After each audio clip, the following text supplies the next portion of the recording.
joue contre J-Dog. Ok. Alors on a les deux havres, ça c'est cool quand même. Je pense que si on veut rush le pouvoir de Traced, il va falloir jouer Ada ce tour-ci, et ensuite il va falloir jouer les havres, et sortir une Ada boostée. Donc on va dégager les 3 petits cochons, le Giant et la videuse. Ce qui est cool, c'est que c'est lui qui commence, donc potentiellement il joue une carte pour 3. Non. Ok.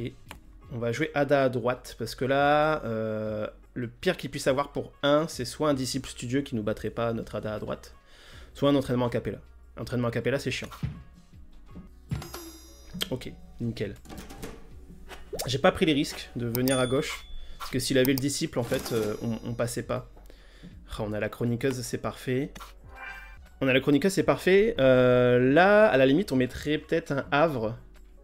Ensuite, on jouerait Ada pour mettre la chroniqueuse, et on ferait l'effet de la chroniqueuse direct. Je pense, hein. J'ai quand même peur de me faire saboter ma Ada, hein, je vous avoue. Est-ce qu'on le tente quand même? On va le tenter. Là, j'avoue que c'est... Ouais.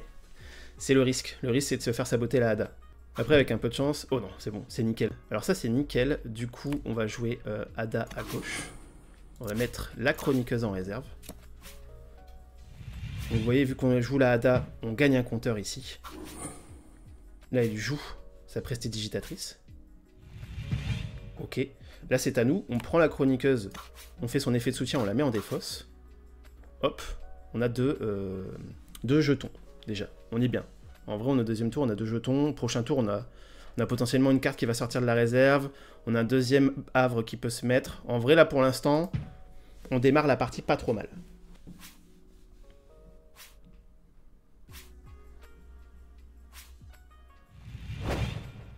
Ok. Ça ne me pose pas de problème.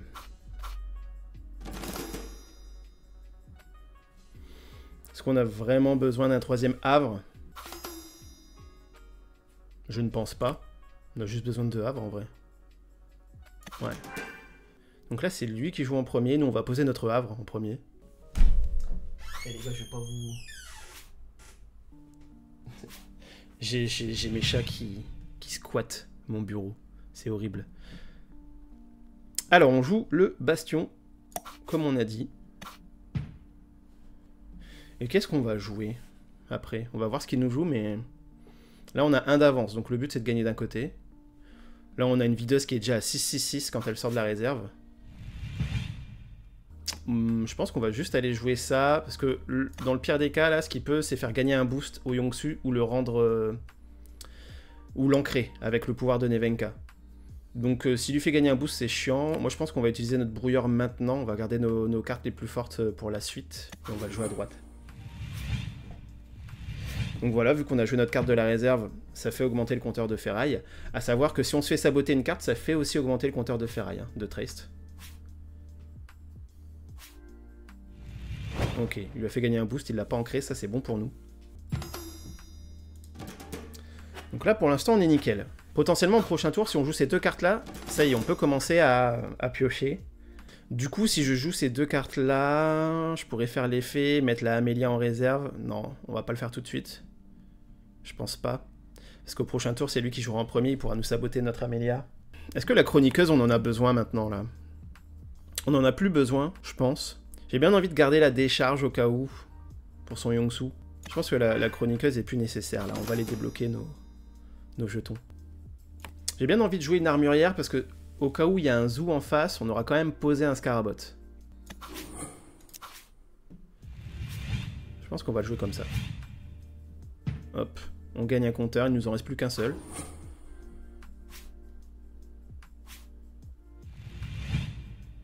Bon, écoutez, allez, on y va. Quoique.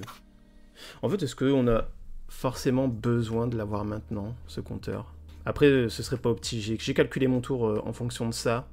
Parce que je me dis que je peux jouer ça pour un... En fait, lui, il va jouer son Yongsu. Ouais, mais non. On va s'assurer un tour quand même à droite.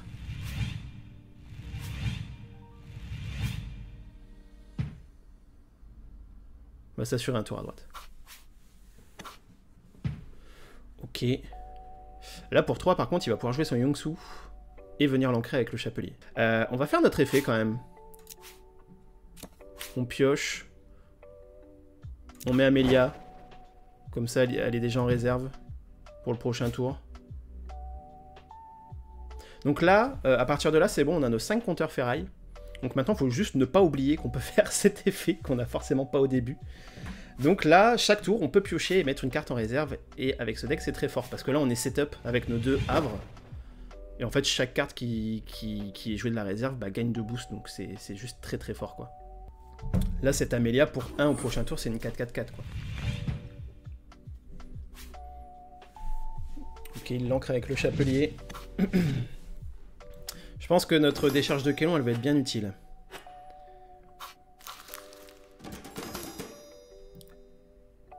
Donc là, à la limite, l'élémentaire de Kélon est pas très utile ici. Quoique, on a 2 récupérateurs Axiom. L'élémentaire de Kélon... En fait, on peut mettre un récupérateur avec Traced et un récupérateur avec l'élémentaire, mais ça veut dire pas de 3 petits cochons.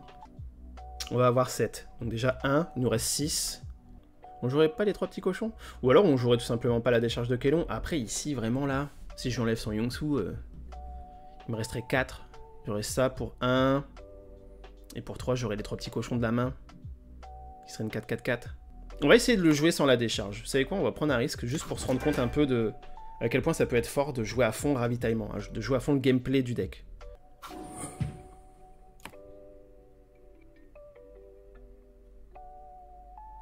Est-ce qu'on va l'embêter ou pas? Parce que là, avec Amélia plus l'élémentaire de la main, je peux aller l'embêter. Pour 5, il aurait quoi? Pour 5, en gros, on a pu le... On a peut-être Asmodée en rare. À la limite. Je dis qu'on va aller l'embêter. Allez.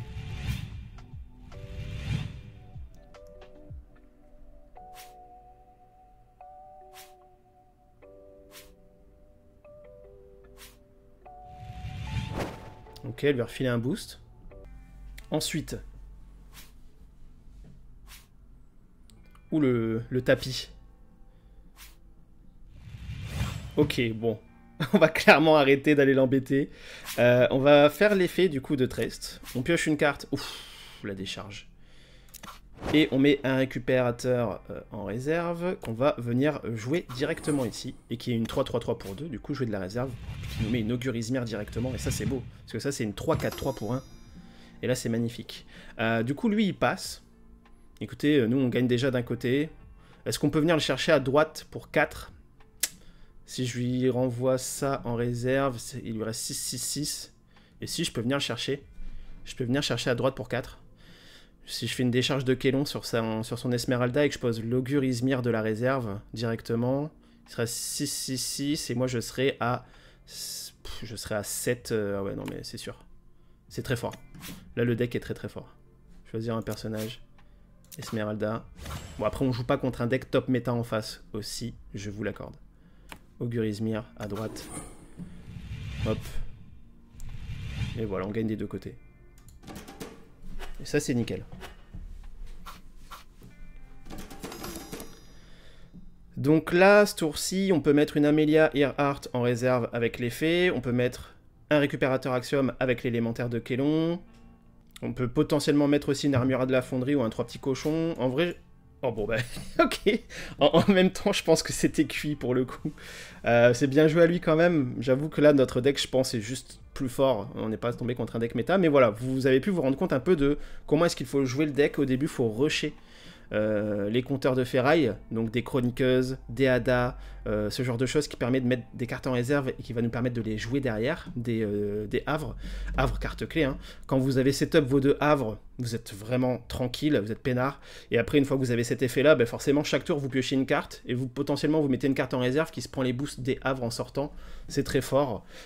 Voilà, hein, pour cette partie, on va voir ça.